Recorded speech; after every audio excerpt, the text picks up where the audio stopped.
इसके बाद में वेद कहा है, उसकी 3-4 ऋचाएँ हैं। इसी बहाने वो हम लोग कर पाते हैं। संगीत का विषय है कि वेद, वो आप उन ऋचाओं का भी आनंद लेंगे। क्या थोड़े गूढ़ हैं और बहुत अच्छे हैं। इसी बहाने हम अपने पुराने मनुष्यों को याद कर पाएंगे, उन्हें नमन कर पाएंगे।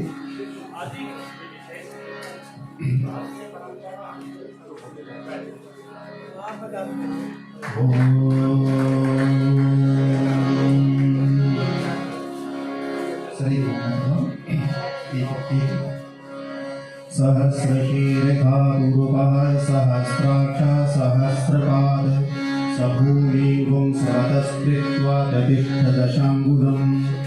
ॐ चन्द्रमा मनसो जातः चक्षुः सूर्यो अजायतः श्रोत्रात् वायुश्च प्राणश्च मुखादग्निरजायत नाभ्यासिनन्तरिक्षवंशेषोऽभ्यो समवर्तत पद्भ्यां भूमिरदिशः श्रोत्रात् तथा लोकान् अकल्पयन्। कोशिश करेगा कि मतलब जो मेन सीन है ना वहाँ पे फोकस आ जाए, थोड़ा सा हिलता है ना लेकिन वही कर रहा हूँ।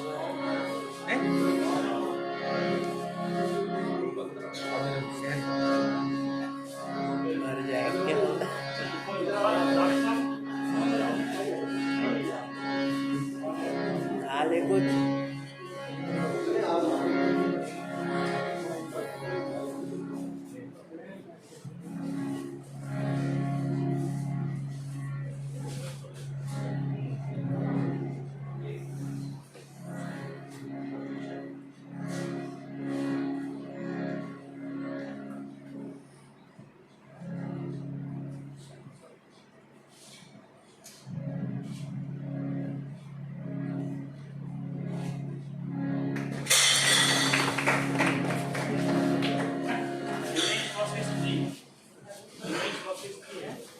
सर आइए आइए, कहाँ छिप के बैठते हो आप?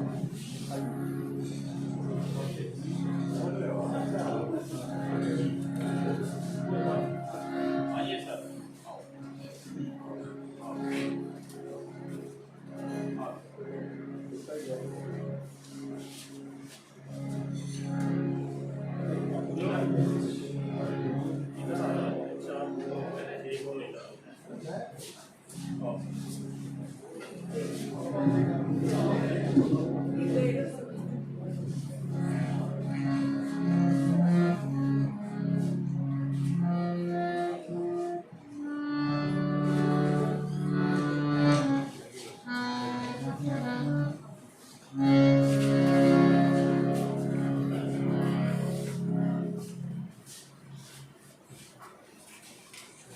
समारोह के मुख्य अतिथि डॉक्टर दयाकिशन शर्मा जी के सम्मान के पश्चात कार्यक्रम में निर्धारित अगले बिंदु की तरफ चलते हुए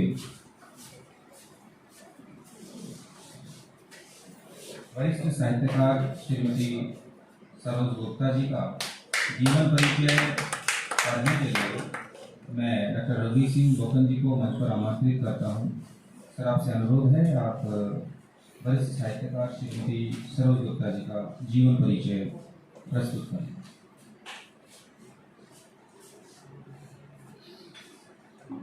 श्रीमती सरोज गुप्ता हरियाणा प्रादेशिक हिंदी साहित्य सम्मेलन की गुरुग्राम में सबसे वयोवृद्ध साहित्यकार हैं।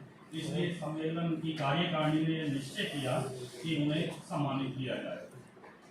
ये लगभग 40-35 साल से सेवा कर रही है और हिंदी का श्रीमती में बड़ा ही इनका योगदान है। हर प्रकार के समारोह में इन्होंने हमेशा योगदान किया।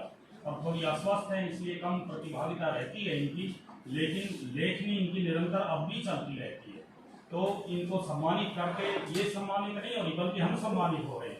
ये तो हम पुण्य कमा रहे हैं इनको सम्मानित कर। तो मैं इनका जीवन परिचय प्रस्तुत करना अपना कर्तव्य समझता हूँ। हरियाणा प्रादेशिक हिंदी साहित्य सम्मेलन गुरुग्राम हिंदी साहित्यकार गौरव सम्मान से सम्मानित श्रीमती सरोज गुप्ता का जीवन परिचय। श्रीमती सरोज गुप्ता का जन्म हरियाणा के गुरुग्राम शहर में एक संभ्रांत सांस्कृतिक व संस्कार संपन्न प्रतिष्ठित परिवार में 3 फरवरी 1945 को हुआ। इन्होंने एमए हिंदी बीएड की उपाधियां अर्जित कर हरियाणा विद्यालय शिक्षा बोर्ड से संबद्ध माडुवाल उच्च विद्यालय सदर बाजार गुरुग्राम में 6 वर्ष तक अध्यापन कार्य करने के पश्चात लगभग 27 वर्षों तक केंद्रीय माध्यमिक शिक्षा बोर्ड से संबद्ध आगरा, भटिंडा, दिल्ली व गुरुग्राम के केंद्रीय विद्यालयों में हिंदी प्राध्यापिका के रूप में अध्यापन कार्य किया तथा ये 28 फरवरी 2005 को केंद्रीय विद्यालय नंबर 2 इस्लामपुर, गुरुग्राम से प्राचार्य के पद से सेवानिवृत्त हुई। अपने सेवा काल में ये प्राय सभी विद्यालयों में साहित्यिक व सांस्कृतिक गतिविधियों की संचालिका व संयोजिका रही। अपने मृदु व अनुपम शिक्षण शैली के कारण ये विद्यार्थी वर्ग में अति लोकप्रिय अध्यापिका व प्राचार्य के रूप में प्रतिष्ठित रही। साहित्य सृजन के क्षेत्र में इन्होंने प्रशंसनीय व श्लाघनीय उपलब्धियां प्राप्त की हैं। इन्होंने निम्नलिखित उच्च स्तरीय साहित्यिक कृतियों की रचना कर हिंदी साहित्य की श्रीवृद्धि में विशिष्ट योगदान किया है। नंबर 1, नन्हे फूल बाल कविता संग्रह 2008। नंबर 2, भोली मुस्कान बाल कविता संग्रह 2009। नंबर 3, बाल बलिया बाल कविता संग्रह 2012। नंबर 4, कैसे कहानी बाल कहानी संग्रह 2012। नंबर 5, संयोग लघु कथा संग्रह 2012। नंबर 6, भोर की किरण कहानी संग्रह 2013। नंबर 7, लोग क्या कहेंगे लघु कथा संग्रह 2016। वर्ष 1987 से हरियाणा प्रादेशिक हिंदी साहित्य सम्मेलन में मंत्री, महामंत्री तथा उपाध्यक्ष जैसे महत्वपूर्ण पदों पर रहते हुए इन्होंने सम्मेलन के साहित्यिक कार्यक्रमों व गतिविधियों में सदैव सराहनीय योगदान किया, जिसके लिए सम्मेलन इनके प्रति अति आभारी है। ये एक सफल साहित्यकार ही नहीं अपितु एक सजग एवं जागरूक पाठक भी है। हिंदुस्तान टाइम्स, नवभारत टाइम्स, पंजाब केसरी तथा अमर उजाला समाचार पत्रों में विभिन्न सामाजिक, राजनीतिक एवं साहित्यिक विषयों पर इनके अब तक लगभग 200 पत्र प्रकाशित हो चुके हैं। अक्टूबर 1998 में इन्होंने 26 सदस्यीय शिष्टमंडल के सदस्य के रूप में भारत के तत्कालीन शिक्षा मंत्री श्री मुरली मनोहर जोशी व भारतीय जनता पार्टी के तत्कालीन राष्ट्रीय महामंत्री श्री नरेंद्र मोदी जी के नेतृत्व में मॉरिशस में आयोजित त्रिदिवसीय अंतर्राष्ट्रीय रामायण सम्मेलन में प्रतिभागिता की तथा भारतीय महाकाव्यों का महत्व विषय पर सारगर्भित व्याख्यान प्रस्तुत किया। हिंदी भाषा एवं साहित्य की परम विदुषी श्रीमती सरोज गुप्ता अत्यंत अध्ययनशील, चिंतनशील, मननशील प्रवृत्ति की लेखिका है। इनका धीर गंभीर स्वभाव इनके व्यक्तित्व को एक अनुपम गरिमा, भंगिमा व महिमा प्रदान करता है। इनके व्यक्तित्व की सरलता, शालीनता और विनम्रता इनके साहित्य में सर्वत्र देखी जा सकती है। इनके संवेदनशील एवं अनुभूतिशील व्यक्तित्व ने इनके लेखन को स्वाभाविकता, विश्वसनीयता एवं लोकप्रियता प्रदान की है। हिंदी साहित्य सम्मेलन इनके वंदनीय, अभिनंदनीय व्यक्तित्व एवं कृतित्व को सम्मानित करते हुए स्वयं को गौरवान्वित अनुभव करता है। सम्मेलन की कामना है कि ये अपने साहित्यिक जीवन में निरंतर शिखर स्पर्शी सफलताएं प्राप्त करें। सम्मेलन इनके सक्रिय स्वास्थ्य व दीर्घायु की कामना करता है। असीम शुभकामनाओं व मंगल भावनाओं सहित डॉक्टर कुंदन लाल पटेल संरक्षक, अरुण माहेश्वरी अध्यक्ष, रविवार 19 जून 2022 गुरुग्राम।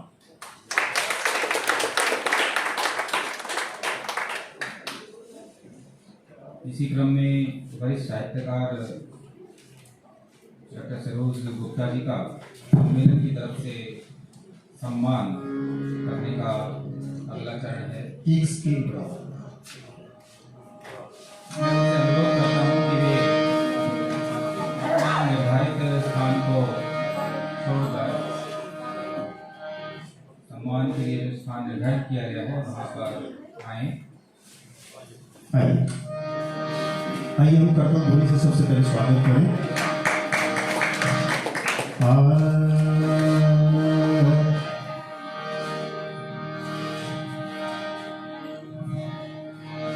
या देवी सर्वभूतेषु मातृरूपेण संस्थिता नमस्तस्यै नमस्तस्यै नमस्तस्यै नमो नमः।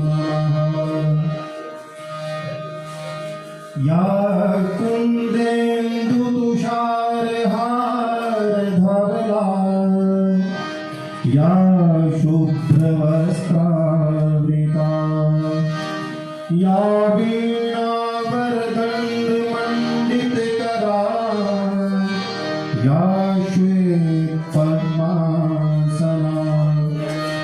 या ब्रह्माच्युतशङ्करप्रभृतिभिर्देवैः सदा वन्दिता सा मां पातु सदा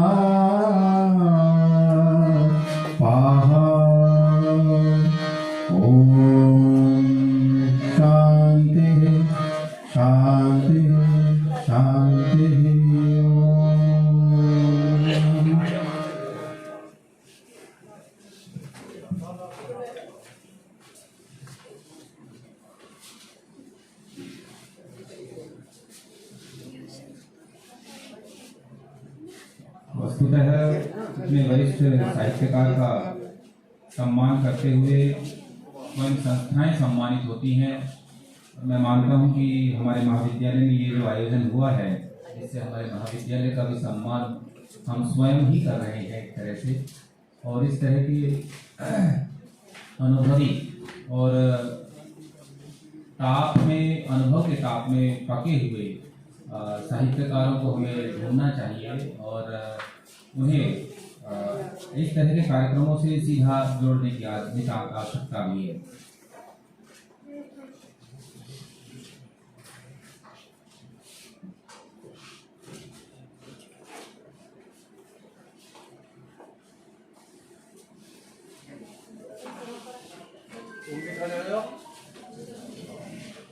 वहाँ जाके खड़े एक फोटो लेगी। अरे आप भी आ जाते ना, आप क्यों नहीं आए? आप भी आइए, उनके भाई भी आए हैं, उनको भी बुलाइए। सबको बताओ ना, ये यात्रा की होती है।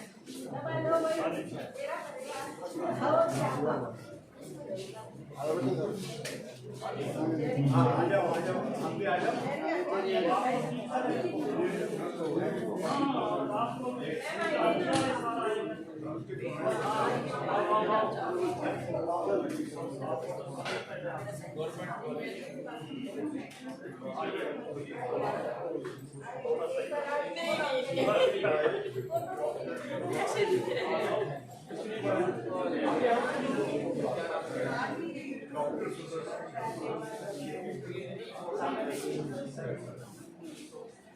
सौभाग्य देखिए कि जिन प्राध्यापिकाओं से मैडम सरोज गुप्ता जी पढ़ी हैं, स्वयं उनके समक्ष उनका सम्मान हो रहा है। तो जिन गुरुओं के पढ़ाए हुए शिष्यों का सम्मान स्वयं उनकी आंखों के सामने हो, तो उनको भी गर्व की अनुभूति होती है। मैडम सुदर्शन शर्मा जी की स्टूडेंट नहीं है मैडम।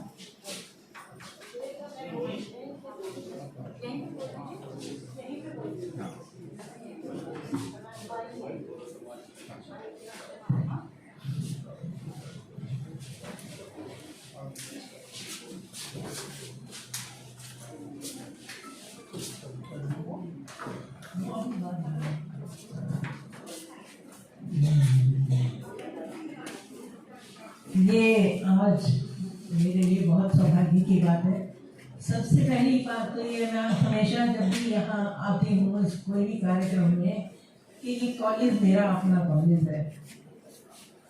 यहाँ मैंने ग्रेजुएशन किया था, 4 साल में यहीं पढ़ी थी। इन्हीं कमरों में हम बैठे थे और जहाँ आप बैठे हैं, ये सीढ़ियों पे हम बैठ के पढ़ा करते थे और हमारी मैडम लोग यहाँ बना हुआ था प्लेटफॉर्म, उस पर खड़ी होके पढ़ाती थी। और आज मैडम शर्मा जो अभी मुझे आशीर्वाद दे के गई हैं,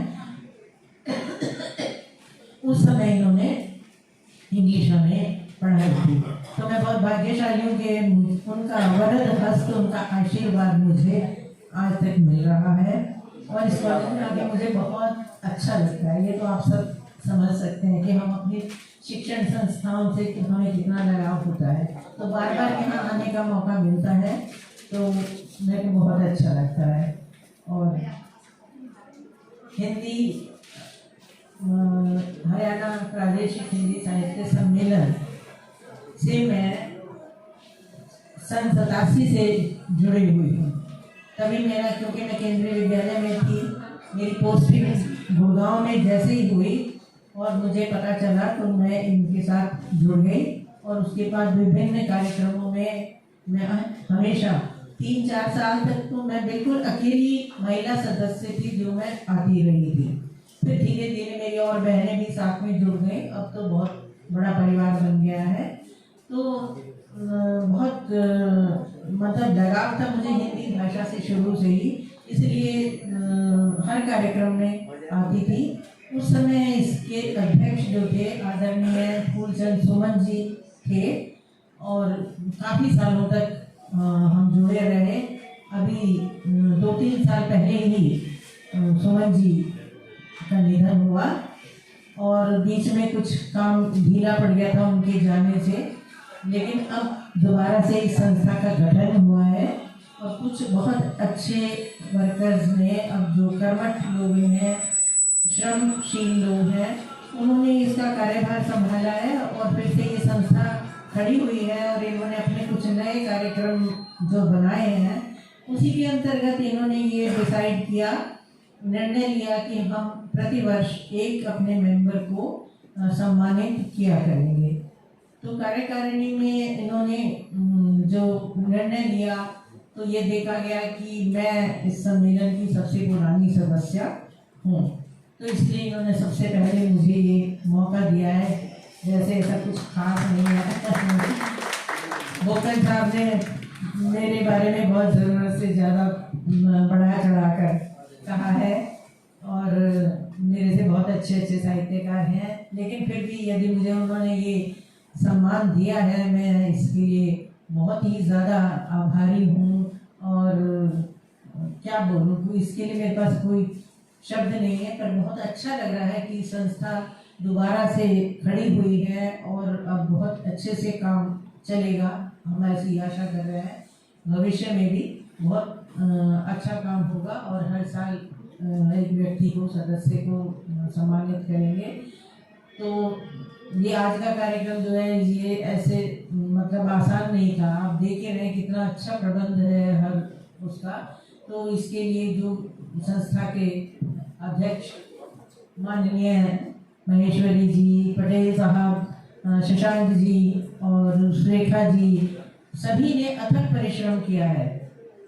एक मेरे ख्याल 10-15 दिन से लगातार ये लोग लगे हुए हैं इस कार्यक्रम को सफल बनाने में और कितना कुछ मेरे से मेरा परिचय लेकर आए और उसको फ्रेम कराया, मतलब जो भी कुछ हुआ है ये बहुत बड़ा काम था मैं समझती हूँ कि, और एक साहित्यकार के रूप में मुझे सम्मानित किया गया, ये मेरे लिए बड़े गौरव की बात है। और बस मैं चाहती हूँ आप सब लोग ऐसा कुछ दुआ करें कि 1-2 पुस्तक और लिख सकूँ, क्योंकि इस समय मैं स्वास्थ्य मेरा बहुत ढीला हो गया है और थोड़ी अशक्त अपने आप को महसूस कर रही हूँ, लेकिन फिर भी मेरा मन साहित्य के साथ बेहद जुड़ा हुआ है। मुझे हिंदी से बेहद लगाव है, साहित्य से बेहद लगाव है और यहाँ जितने साहित्य प्रेमी बैठे हुए हैं सभी का बहुत बहुत अभिनंदन वंदन कि वो यहाँ आए और इस कार्यक्रम को इतना सफल और सुंदर बनाया। और अभी तक जो कार्यक्रम हुआ था, मैडम की पुस्तक का विमोचन हुआ और जो भी कार्यक्रम हुए बहुत बढ़िया हुए, बहुत अच्छा लगा, सुंदर लगा। और धन्यवाद तो शब्द बहुत छोटा है, जितना कुछ ये किया गया है तो बस धन्यवाद का ही पूरा गुच्छा मैं आपको सबको दे रही हूँ कि बहुत आपने मेहनत की, सफल किया, बहुत बहुत धन्यवाद इसके लिए। और आगे भी ये कार्यक्रम ऐसा ही चलता रहे, सफल होता रहे, ऐसी मेरी शुभकामनाएं हैं। मेरे जितने उपस्थिति है सबको भी मेरा वंदन है। मेरा परिवार भी आया हुआ है और मेरी बहुत बहुत पुरानी सहेलियाँ आज आई हुई है और मुझे बहुत अच्छा लग रहा है। और मेरी मैडम स्पेशल आई है, बस उसकी तो मेरे को जितनी खुशी होती है मैं बता नहीं सकती। मैडम अक्सर फॉरेन कंट्रीज में घूमती रहती है, तो मैं सोच रही थी पता नहीं गुड़गांव में है या नहीं है, लेकिन ये मेरा सौभाग्य है कि देखिए वो आई है, उनके चरण स्पर्श करने का मुझे मौका मिला है। बहुत बहुत बहुत धन्यवाद।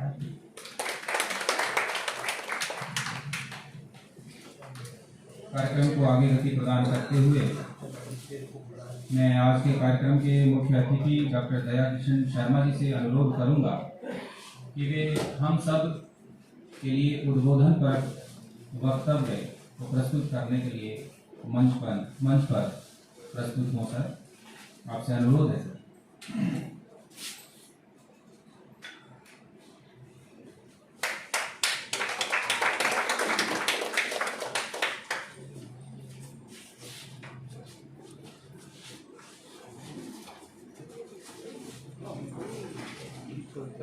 सर्वप्रथम मैं द्रोणाचार्य की पावन भूमि को नमन करता हूँ।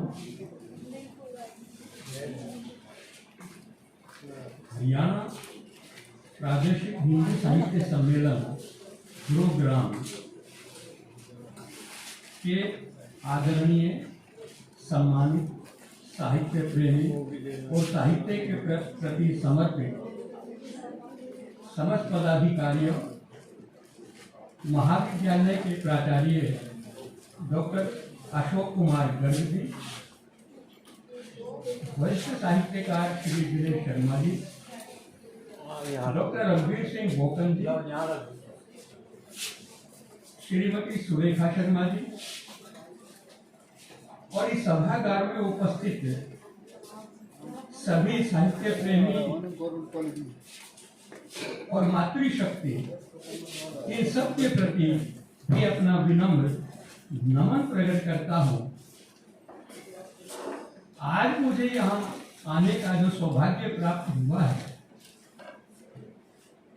उसके लिए मैं विशेष रूप से डॉक्टर रघुवीर सिंह बोकन जी का और श्रीमती सुरेखा जी का विशेष रूप से धन्यवाद, आभार और कृतज्ञता प्रकट करना चाहूंगा, जिन्होंने आज मुझे इस गरिमापूर्ण कार्यक्रम में, इस विशुद्ध साहित्यिक कार्यक्रम में मुझे यहाँ आने का सौभाग्य प्रदान कराया।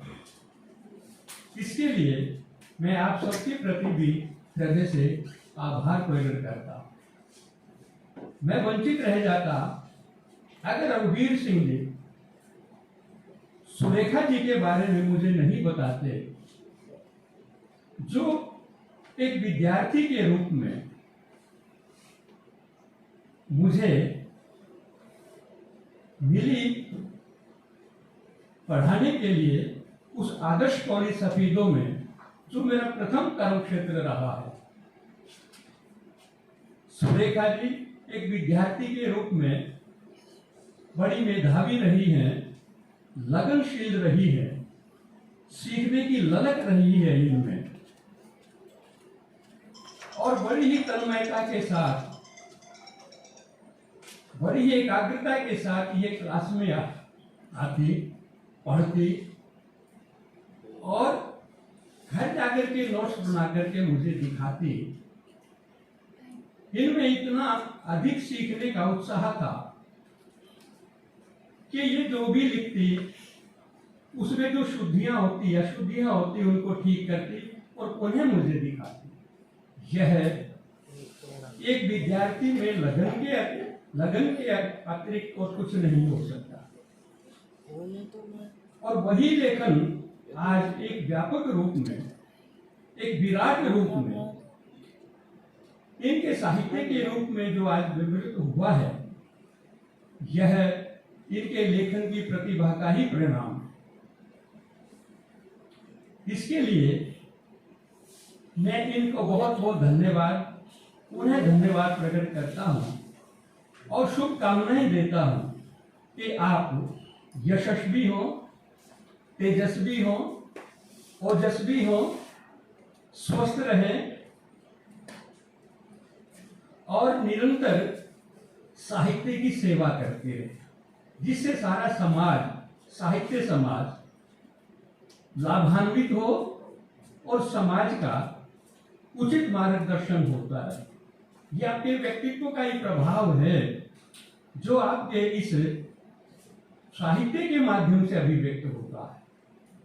इसके लिए मैं आपको साधुवाद देता हूं, शुभकामनाएं देता हूं कि आप सतत, निरंतर एक अविरल धारा के समान आप इसी प्रकार से अपना लेखन करती रहें और साहित्य जगत को ऐसे ही लाभान्वित और गौरवान्वित करती रहे। मुझे भी बड़ा गर्व है कि मेरी एक विद्यार्थी जो 2 वर्ष के लिए, केवल 2 वर्ष के लिए ही मेरे विद्यार्थी के रूप में मेरी कक्षा में रही, आज वो इतनी वरिष्ठ साहित्यकार हो गई है, आज इतनी स्थापित साहित्यकार हो गई है कि वास्तव में एक शिष्य के लिए, एक गुरु के लिए इससे बड़े गौरव की बात कोई नहीं है। आपने यहाँ बुलाकर के मुझे सम्मान दिया है। भारतीय सभ्यता और संस्कृति के अनुरूप, भारतीय परंपराओं के अनुरूप आपने मुझे ये सम्मान प्रदान किया है और दूसरे साहित्यकारों को जो सम्मान प्रदान किया है, यह एक शिष्य के द्वारा और आप सबके द्वारा दी गई किसी बड़ी से बड़ी गुरु दक्षिणा, इससे बड़ी गुरु दक्षिणा कोई नहीं हो सकती। ये मेरा परिचय है। आज मुझे भी गुरु दक्षिणा में मिला है, शायद ही किसी को मिला हो। इसके लिए मैं आपके लिए उन्हें हृदय से उन्हें आभार प्रकट करता हूं। सुरेखा जी ने मुझे एक पुस्तक और भेजी गई थी डॉक्टर बोकन के माध्यम से, समीक्षा के विविध आयाम। उसको भी मैंने पढ़ा और गहराई से पढ़ा और ये पाया कि इतने सारे विद्वानों की कृतियों को गहराई से पढ़ करके, मनन करके, चिंतन करके और अपने अनुसार उनका विवेचन और विश्लेषण करके उनको जो शब्दों का रूप दिया है, वह बहुत बड़ी बात है, बहुत गरिमापूर्ण बात।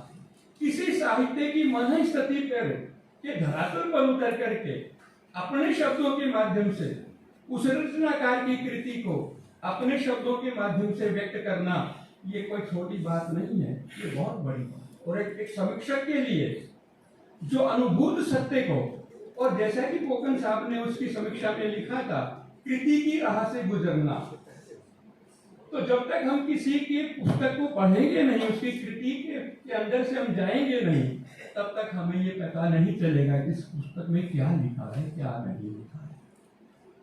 सुरेखा जी ने इतने श्रम साध्य कार्य को भी बड़ी सरलता के साथ उसको अभिव्यक्त किया और उसको विवेचित किया, अभिव्यक्त किया सीधी सादी सरल भाषा के माध्यम से उसको व्यक्त किया। यह उस कृति की एक गरिमा है, एक महानता के रूप में मैं देखता हूं। इनकी भाषा में इतना प्रवाह, इतनी तरलता, इतनी सरलता शायद ही समीक्षात्मक पुस्तकों में देखने को मिलती है।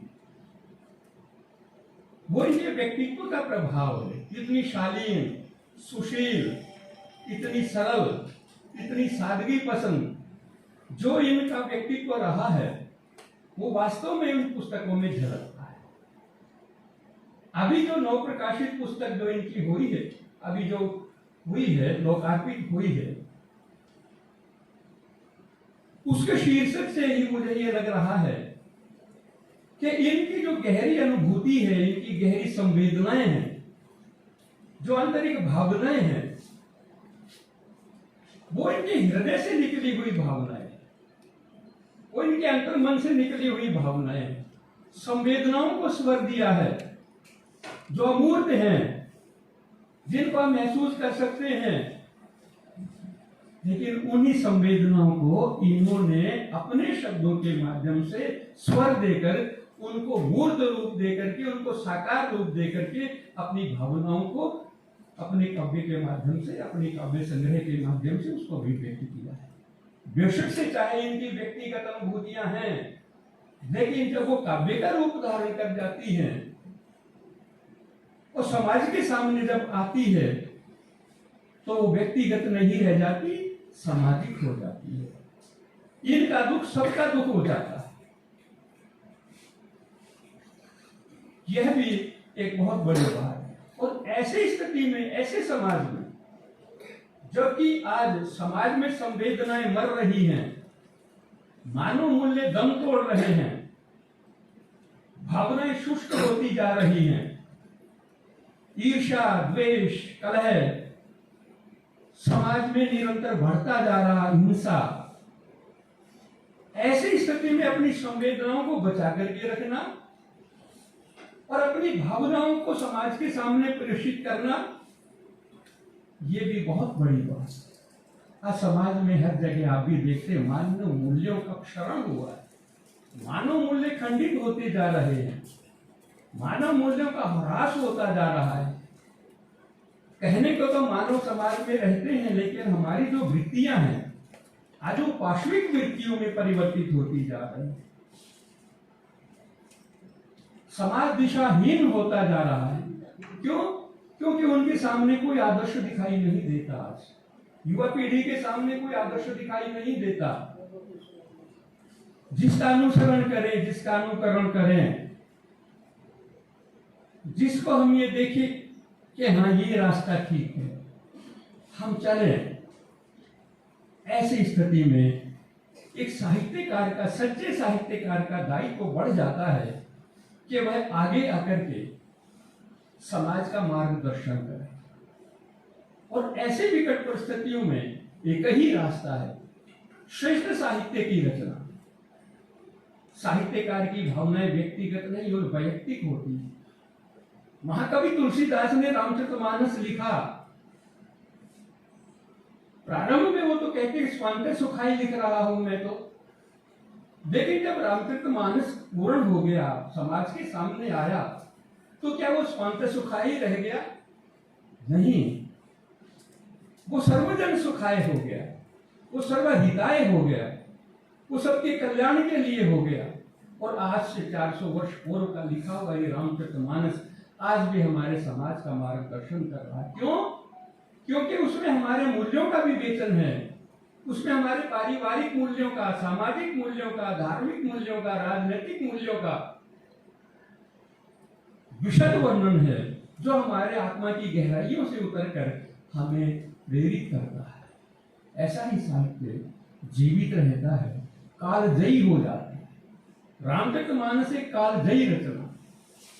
यद्यपि गोस्वामी तुलसीदास ने अभाव में लिखा हुआ ये महाकाव्य है, अगर उनको पत्नी की उपेक्षा नहीं मिलती, प्रताड़ना नहीं मिलती, तो आप सोचिए कि वो राम बोला जिसको माँ बाप ने बचपन में नाम दिया था, क्या आज वो महाकवि लोकनायक तुलसीदास के रूप में हमारे सामने आते?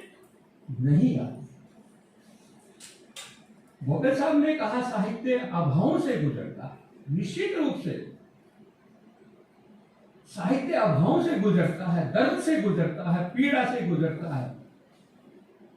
और वही पीड़ा जब वो व्यक्तिगत हमारे हृदय में उतरती है, तो वो पीड़ा साहित्य का रूप लेकर के कितनी व्यापक हो जाती है।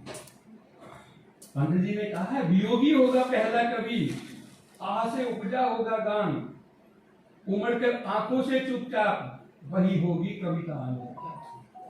कविता का जो स्रोत है वो वियोग में है, पीड़ा में है, दर्द में है, अभाव में है, अन्यथा कविता प्रस्फुटित नहीं हो सकती। इसीलिए महाकवि वाल्मीकि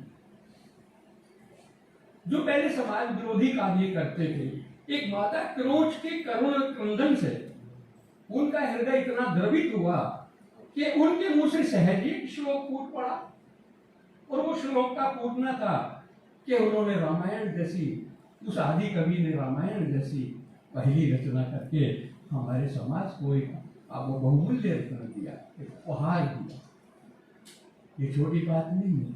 और इसीलिए जितने भी हमारे महाकवि हुए, आप उनके जीवन में झांकिए कि उनके अंदर कितनी पीड़ा थी, कितनी उपेक्षा थी, कितनी प्रताड़ना थी, लेकिन उस प्रताड़ना को उन्होंने एक व्यापक रूप देकर, अपने साहित्य का रूप देकर जन समाज के सामने जब प्रस्तुत किया, तो वो जीवित काल और कालजयी साहित्य बन गया।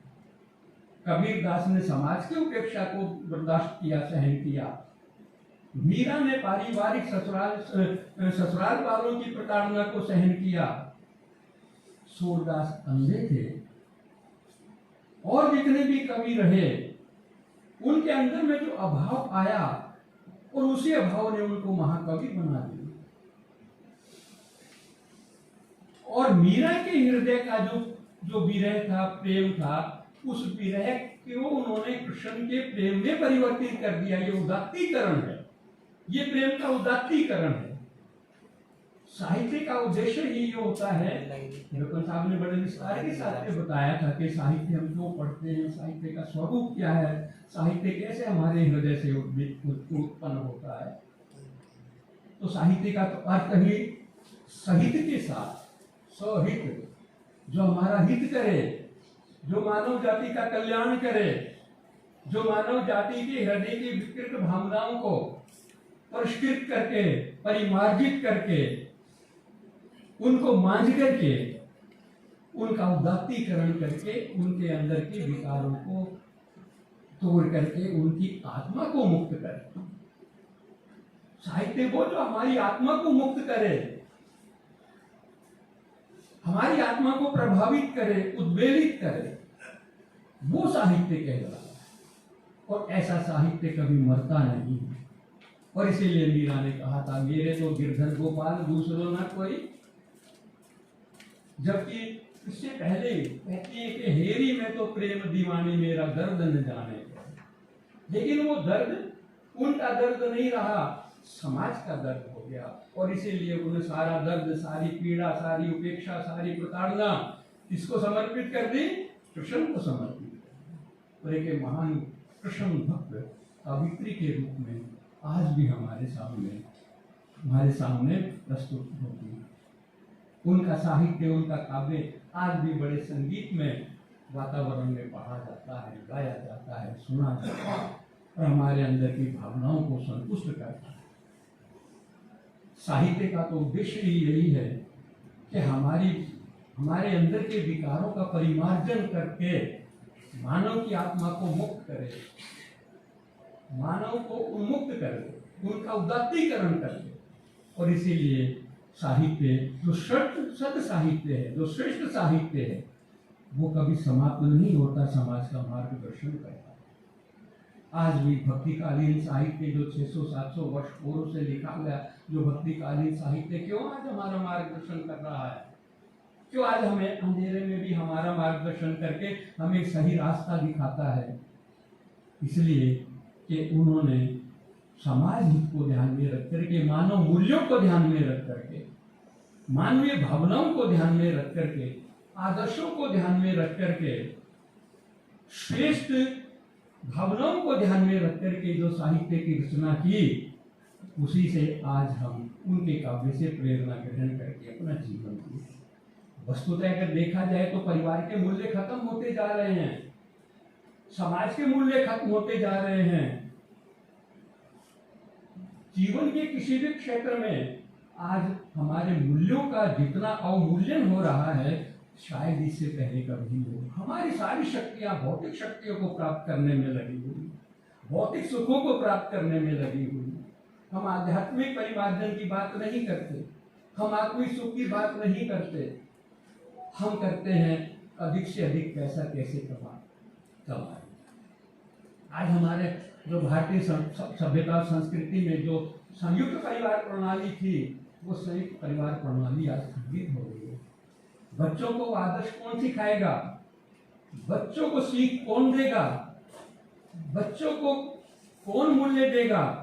बच्चों को प्रेम, स्नेह, करुणा, अहिंसा, ममता, परोपकार, ये जो गुण हैं, ये जो मूल्य हैं, ये हमारे बड़े बुजुर्ग ही अपने दादा दादी, नाना नानी अपने बच्चों को दिया करते, ताकि समाज में एक आदर्श नागरिक बन करके देश और समाज की सेवा है। आज वो बुजुर्ग घर में आउट ऑफ डेटेड हो गए, उनको उपेक्षित कर दिया गया है। पैसा कमाने के लिए, केवल पैसे की अंधी दौड़ में आज हम अपने बुजुर्गों को भूल गए, उनका सम्मान करना भूल गए। ये बड़ी भारी विडंबना है, इसको हमें रोकना होगा।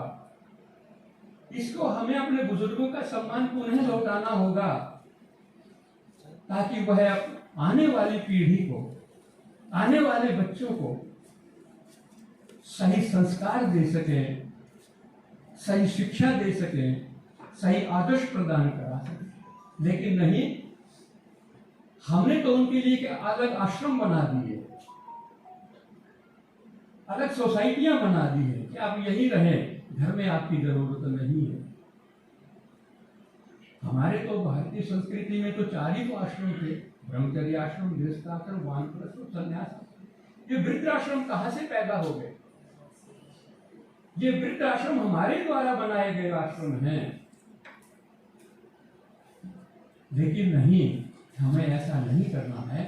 हमें सोचना है कि जो बुजुर्ग हमारे परिवार की रीढ़ हुआ करते थे, जो हमारे बच्चों में सद संस्कार पैदा करते थे, आज उन बुजुर्गों को हमने उपेक्षित कर दिया। आज उन बुजुर्गों को हमने घर से बाहर निकाल करके उनको वृद्धाश्रम में भेज दिया, इसलिए ताकि हम अधिक से अधिक भौतिक सुख और साधन प्रदान करें।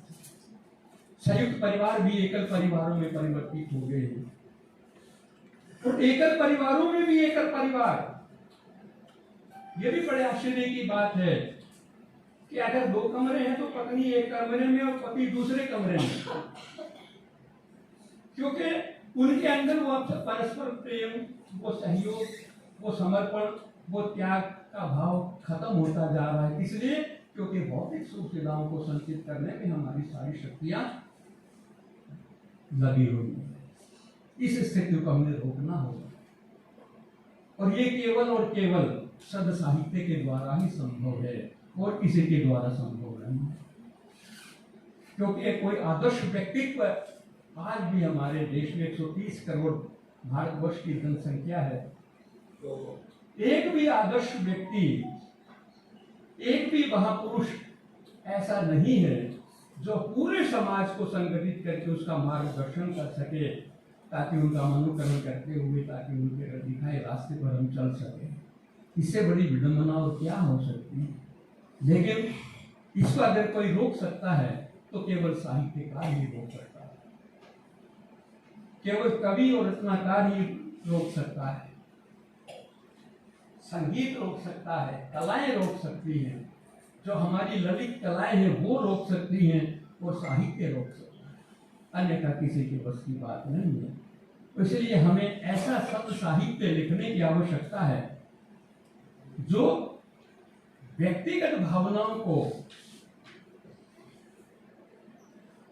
सर्व भावनाओं में बदल दे, सामाजिक भावनाओं में बदल दे, सामाजिक भावनाओं को प्रेरित करे, उद्वेलित करे। जो हमारी भावनाओं को उद्वेलित करे, प्रभावित करे, वही तो साहित्य है। और इसीलिए जितने भी महान साहित्यकार हैं, जैसे भी मैंने कहा कि वो अपने दुख को उन्होंने उदात्तीकरण करके सबका दुख बना दिया, सबका सुख बना दिया। और इसीलिए उनके द्वारा रचित साहित्य में हम हंसते हैं, उनके दुख में दुखी होते हैं, उनके सुख में सुखी होते हैं। यही साहित्य की महत्ता है, यही साहित्य की विशेषता है, और यही साहित्य का उद्देश्य है, और यही साहित्यकार का कारण भी है। साहित्यकार एक सामान्य सामाजिक प्राणी के भिन्न अतिरिक्त संवेदनशील होता है। छोटी से छोटी घटना भी उसको प्रभावित और उद्वेलित कर देती है, और उस उद्वेलन को अपने शब्दों के माध्यम से उनको कविता का रूप देता है, उपन्यास का रूप देता है, कहानी का रूप देता है, और उसको एक कालजयी रचना बना देता है, एक महान रचना बना देता है। मुंशी प्रेमचंद के जीवन में अभाव था, वो अपने समाज से जुड़े हुए थे। जितने भी साहित्यकार हैं, अगर हम समाज की जड़ों से जुड़ करके साहित्य रचना नहीं करेंगे तो हमारा साहित्य बेईमानी हो जाता है। साहित्य समाज को अनुनाशित हैं, एक दूसरे से जुड़े हुए हैं। समाज के बिना हम साहित्य की कल्पना नहीं कर सकते, और साहित्य की कल्पना हम समाज के बिना नहीं कर सकते। क्योंकि साहित्यकार एक संवेदनशील प्राणी होगा, वो अपनी भावनाओं को, छोटी से छोटी घटना को भी अपने हृदय में अनुभव करके, अनुभूत करके अपने शब्दों के माध्यम से उसको व्यक्त करता है। सुरेखा जी का ये नव प्रकाशित जो काव्य संग्रह है, इसकी समीक्षा के रूप में मैंने देखा, इन्होंने जीवन में बड़ा संघर्ष भी किया है, इन्होंने जीवन में पीड़ा भी भोगी है, दुख भी भोगा है, अभाव भी भोगा है, प्रताड़ना भी भोगी है। लेकिन वो दुख आज इन कविताओं के माध्यम से जब सबके सामने आया तो उनका दुख नहीं रह गया, हम सबका दुख रह गया। यही तो कविता की प्रभावकता है, यही तो कविता का प्रभाव है कि हमारे हृदय को उद्वेलित करे, हमारी भावनाओं को उद्वेलित करे, और हम साहित्यकार की भावनाओं के साथ जुड़ करके अपने उनको दुख दर्द को महसूस करें, ताकि ये एक सच्चे मानव होने का अपना कर्तव्य का निर्वाह करें। मानव मूल्यों से ही बनता है। शरीर धारण करने से मानव मानव नहीं हो जाता, वह तो अपने मूल्यों से, अपने आदर्शों से मानव बनता है। इसीलिए एक आदर्श समाज की स्थापना के लिए हमें यह सोचना चाहिए कि हम सत्य साहित्य के प्रति समर्पित हों और साहित्यकार ऐसा श्रेष्ठ साहित्य लिखे जिससे समाज का मार्गदर्शन हो सके। इसके लिए मैं उन्हें आप सबका धन्यवाद और आभार प्रकट करता हूँ। मैं आपके प्रति कृतज्ञ हूँ कि यहाँ आकर के आपने मुझे सम्मान प्रदान किया है, वह मेरे लिए चिर स्मरणीय रहेगा, वह कभी भूल नहीं पाऊंगा। और मुझे यह सौभाग्य मिला है आप लोगों के द्वारा दिया गया सम्मान मैं पाकर मैं बड़ा गौरवान्वित हुआ। इसीलिए अंत में मैं यही कहूँगा, सर्वे भवन्तु सुखिनः, सर्वे सन्तु निरामया, सर्वे भद्राणि पश्यन्तु मा कश्चित् दुःखभाग्। इन्हीं शब्दों के साथ में अपना स्थान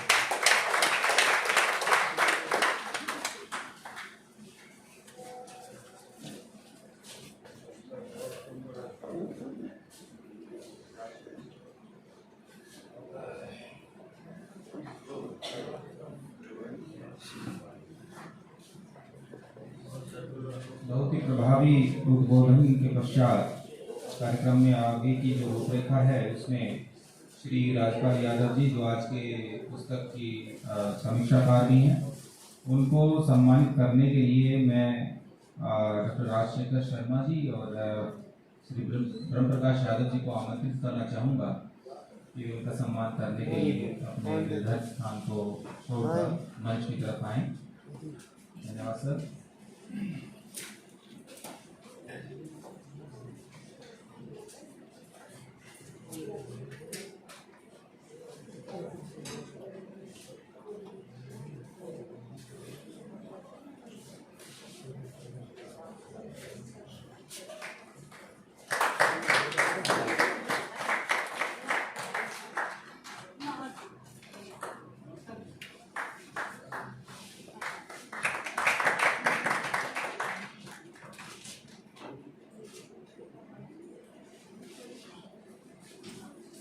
इसी क्रम में मैडम अनुपमा शर्मा जी से मैं अनुरोध करता हूं कि उनका सम्मान करने के लिए सविता उपाध्याय जी और परिणीता जी वो मंच की तरफ आएं, और मैडम अनुपमा शर्मा जी से अनुरोध है कि वे भी मंच की तरफ आएं।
मैडम प्रेमलता जी का सम्मान करने के लिए इसी क्रम में मैडम प्रेम दहिया जी को आमंत्रित करना चाहूँगा मंच पर। वे दोनों ही मंच की तरफ प्रस्थान करें, ऐसा निवेदन है उनसे।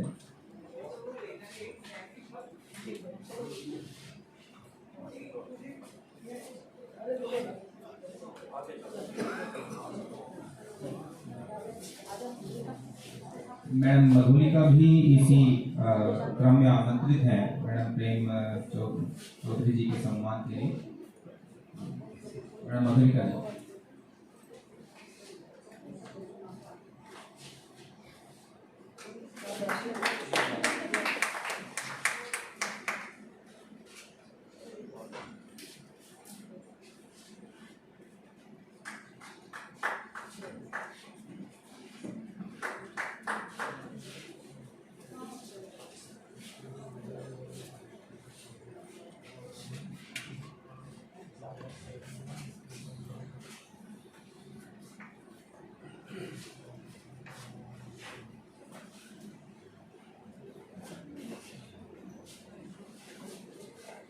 कि समय बीता जा रहा है और कार्यक्रम को निश्चित समय पर समाप्त भी करना है। भोजन की व्यवस्था की तरफ से भी कुछ संकेत आ रहे हैं जो समय हमने उन्हें दिया था। सम्मेलन के संरक्षक डॉक्टर कुंदनलाल पटेल जी से मेरा अनुरोध है कि वे अपने उद्बोधन पर वक्तव्य के लिए मंच पर आए। सर, आपसे अनुरोध है सर।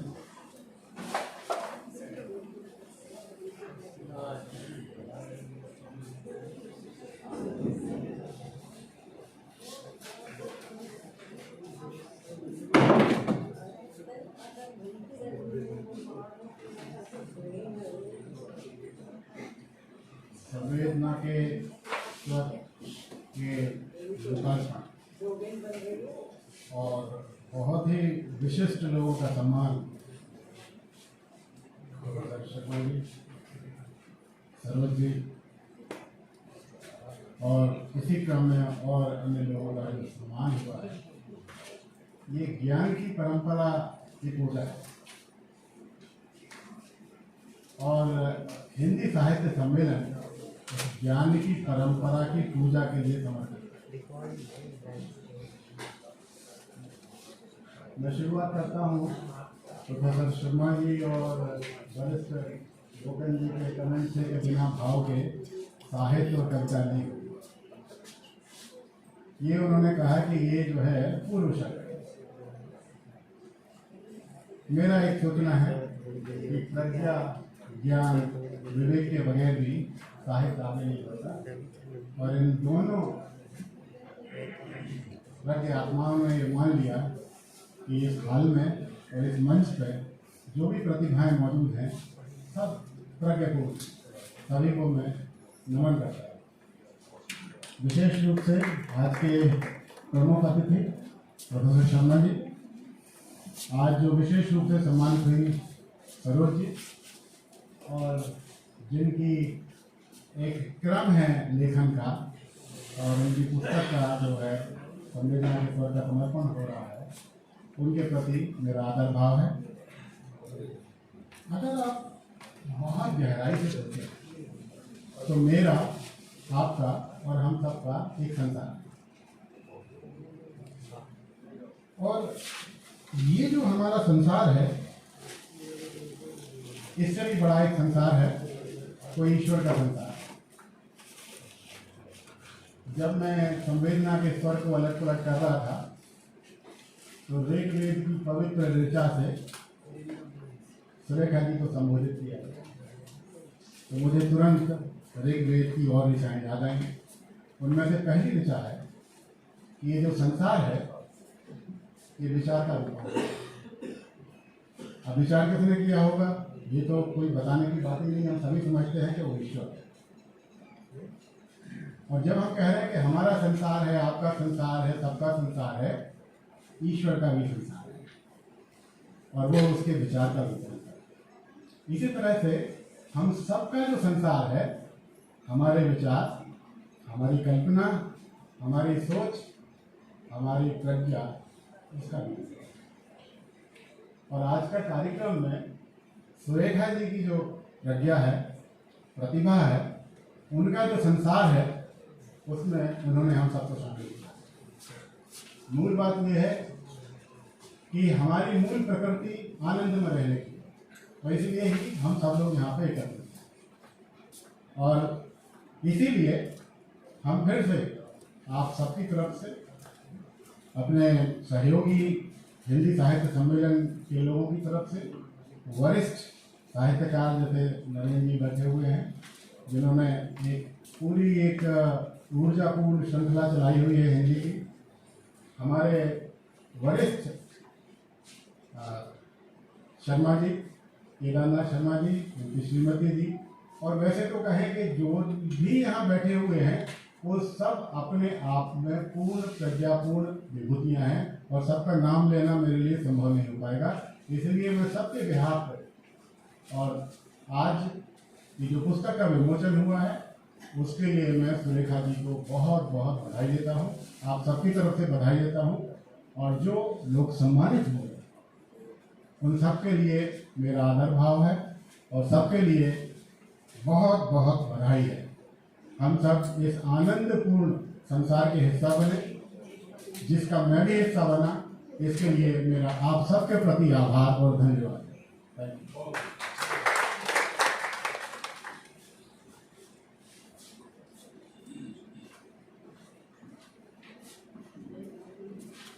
लाडो कटारिया जी मैडम से अनुरोध है कि उनके सम्मान के लिए वो अपना निर्धारित स्थान छोड़कर मंच की तरफ आएं और उनका सम्मान करने के लिए स्वयं सुरेखा शर्मा जी प्रस्तुत हैं।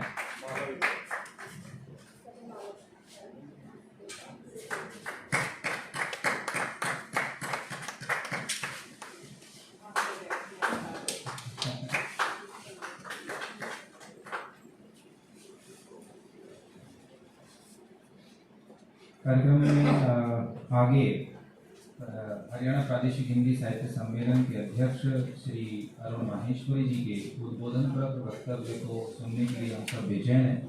सर, आपसे निवेदन है कि आप मंच पर आएं और अपना वक्तव्य प्रस्तुत करें।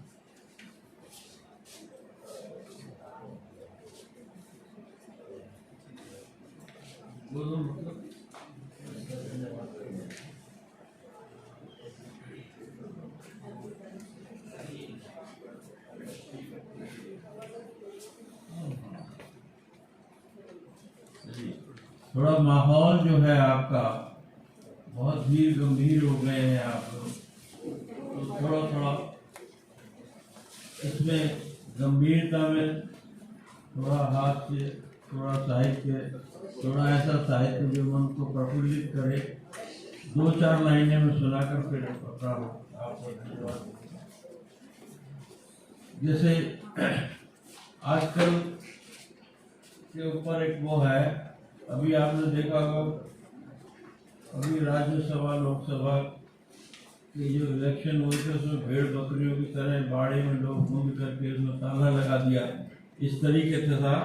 तो उसमें है कि आप कहते हैं दूषित है वातावरण, आप कहते हैं दूषित है वातावरण, पहले देखें स्वयं अपना अंतःकरण, पहले देखें स्वयं अपना अंतःकरण। कितना संदिग्ध है आपका आचरण, कितना संदिग्ध है आपका आचरण। रात इसकी शरण प्रात उसकी शरण, रात इसकी शरण प्रात उसकी शरण। और मैं बड़ी हल्की फुल्की बातें कह रहा हूँ जिससे आप थोड़ा सा कि दुनिया में बढ़िया लोग कम रह गए हैं। डॉक्टर साहब, डॉक्टर शर्मा एक हिंदी के अंग्रेजी के कवि भी हैं और लगभग रोजाना इनकी एक कविता का हमें सामना करना पड़ता है। तो इनकी जो विशेषता कही जा रही थी तो एक कवि का पक्ष छोड़ दिया था, मैं उसको पूरा कर रहा हूँ। डॉक्टर साहब, दुनिया में बढ़िया लोग कम रह गए हैं, दुनिया में बढ़िया लोग कम रह गए हैं। एक आप रह गए, एक हम रह गए, दुनिया में बढ़िया लोग कम रह गए। और तुझमें मुझ में कुछ कमी तो रहे, तुझमें मुझ में कुछ कमी तो रहे, जिंदगी एक जगह कभी तो रहे, जिंदगी एक जगह कभी तो रहे। आदमी देवता न हो तो न सही, आदमी देवता न हो तो न सही, आदमी आदमी तो रहे। और एक मैं सुना रहा हूँ, मैं जरा वैश्य प्रवृत्ति का आदमी हूँ, उसी में पैदा हुआ हूँ, तो थोड़ी बहुत वो चीज आ जाती है मेरे लिए। लेकिन मैं आपको आगाह करना चाहता हूँ, क्योंकि भाषण देना बड़ा सरल है, लेकिन वो भाषण में ही कर रहा हूँ कि आराम अगर चाहे तो आराम की तरह, आराम अगर चाहे तो आराम की तरफ, आराम अगर चाहे तो आराम की तरफ, और फंदे में फंसना चाहे तो जा दाम की तरफ, फंदे में फंसना चाहे तो जा राम। तो मैं एक और सुनाकर आपको करता हूँ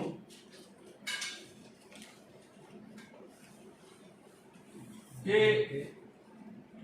आपसे मिलकर बहुत जी खुश हुआ, आपसे मिलकर बहुत जी खुश हुआ, फिर मिलेंगे, अब इजाजत दीजिए।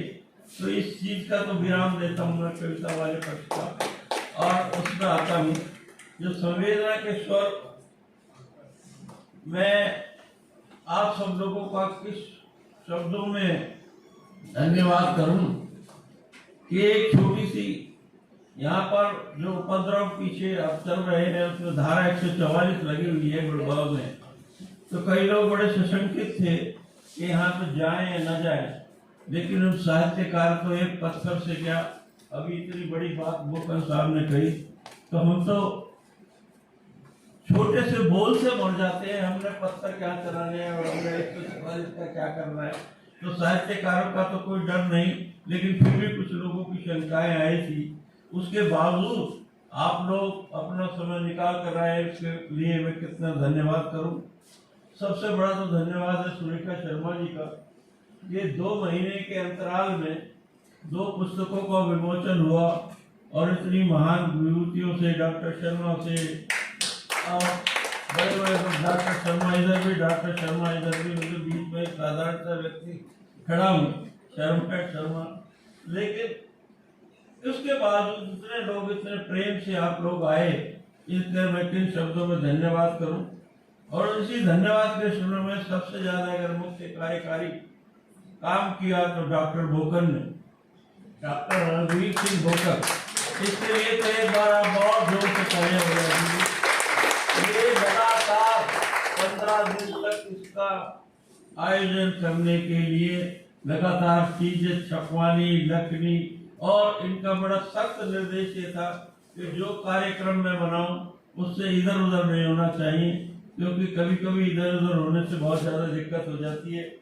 डॉक्टर साहब के जो भतीजे हैं उनका बड़ा सुंदर आयोजन, इनका बड़ा सुंदर प्रेजेंटेशन, और इधर डॉक्टर साहब चले गए, पूरे मैनेजमेंट का जो उन्होंने सहयोग दिया है गवर्नमेंट कॉलेज का, उसका किस शब्दों में धन्यवाद किया जाए, उनके लिए बहुत बहुत धन्यवाद। और इन्होंने और भी भविष्य में कह दिया है कि जब भी भविष्य में कोई आयोजन हो, हम बड़ी प्रसन्नता अनुभव करेंगे अगर आप हमें अवसर दें। इसके बाद सम्मान समारोह में का जो भव्य प्रदर्शन आज ही हुआ, जो विधि सांस्कृतिक जो हमारी परंपरा है, सांस्कृतिक परंपरा है, वेद के विषय से, वेद के शब्द श्लोकों से जो उनको सम्मानित किया, ये अभूतपूर्व था। इसकी परिकल्पना एक बार डॉक्टर फूलचंद जी सुमन ने की थी, तो मुझे बड़ा अच्छा लगा था। फूलचंद जी सुमन कहते थे कि जब किसी का सम्मान करा जाए तो खाली चदर से नहीं, श्रीफल हाथ में देना, माला पहनाना, मंत्रोच्चारण करना, स्वस्ति वाचन करना, तो जिस परंपरा को तुमने और आगे चलाया उनके डॉक्टर शर्मा जी का बहुत बहुत धन्यवाद। और ऐसा ब्राह्मण को अगर मिल जाए तो हम भी बुला ले जो दक्षिणा ही नहीं लेता। तो हम तो आजकल तो ब्राह्मण ऐसे है कि दक्षिणा वो गए जमाने जब ब्राह्मण को दे देते थे, अब तो वो भी पैकेज कहता है मेरा 11,000 21,000 का। तो ऐसे शर्मा जी को भी बड़ा धन्यवाद। इसलिए आपने मेरी बात सुनी, मैं आपका बहुत बहुत धन्यवाद करता हूँ। आपकी उपस्थिति का, क्योंकि भोजन का भी समय हो गया और जिसमें ब्राह्मण वर्ग बैठा है, भोजन उनका हो और भोजन ना खिलाओ तो उसकी शर्मा जी, तो उसकी बड़ी बददुआएं लगती है। इसलिए मैं चाहता हूँ कि आपका भोजन भी निर्धारित समय पर होना चाहिए।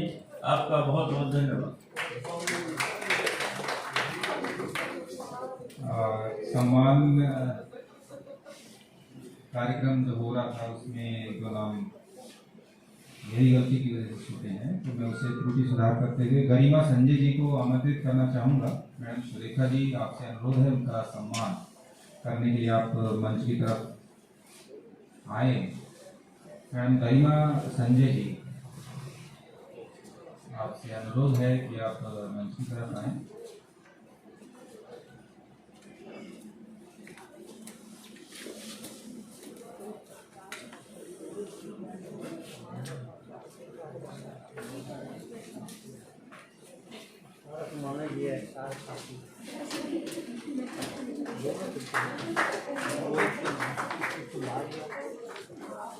ये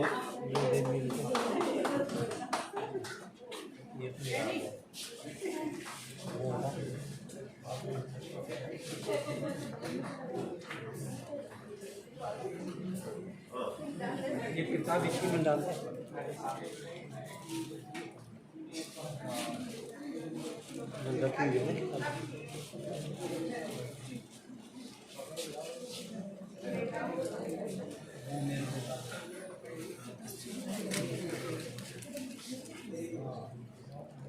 वैसे अक्सर ये देखा गया है, लगभग जितने भी कार्यक्रम हुए हैं, कि किसी महिला को अगर किसी महिला से सम्मानित करवाया जाए तो ये पता ही नहीं चलता कौन किसका सम्मान कर रहा है।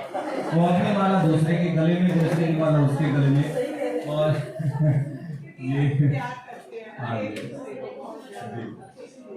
कार्यक्रम को आगे बढ़ाते हुए राष्ट्रगान की तरफ हम अब चलेंगे और राष्ट्रगान में मुख्य स्वर देने के लिए लोकेश सर को मैं आमंत्रित करता हूँ।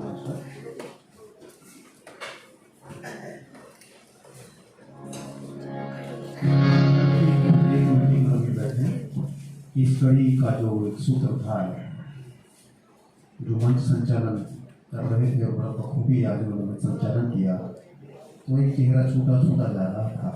वो चेहरा मेरे साथ डॉक्टर विदेश बोकन सर, आपका सम्मान होना चाहिए, आप यहाँ मंच के करीब आए, सर आपकी प्रतीक्षा कर रहे हैं हम लोग। अब यहाँ तो मेरी चलेगी ना जी, आप चलें और डॉक्टर साहब आपसे अनुरोध है कि प्लीज आप आएँ। और ये सब कुछ युवा वर्ग है और अब ये जो है साहित्य का कार्यभार जो संभाल रहे हैं, आइए कर्तव्य ध्वनि से हम स्वागत करते हैं, अभिनंदन करते हैं। भविष्य आपकी तरफ निहार रहा है, ये यादगार लम्हे जो हमेशा याद रहेंगे, क्योंकि यादों को संजोना सचमुच बड़ा मुश्किल है, नहीं तो हम गंवाते ही जा रहे हैं। अब मैं रिक्वेस्ट करूंगा सबसे कि अपने स्थान पर खड़े हो जाएं राष्ट्रीय गान के लिए। सभी खड़े हो जाएं प्लीज।